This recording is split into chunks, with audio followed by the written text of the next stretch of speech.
وين العرب؟ وين العرب والشام تنزف من الدم؟ وين العرب ياهل الوفا والرجوله؟ وين العرب والشرع مايمنع الظلم؟ وبشار يسفك دم أهلنا بسهوله. وين العرب؟ اي والله وين العرب؟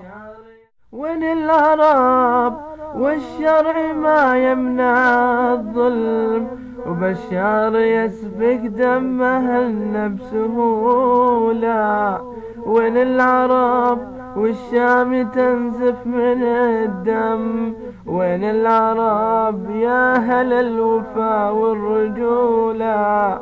وين العرب والشام تنزف من الدم؟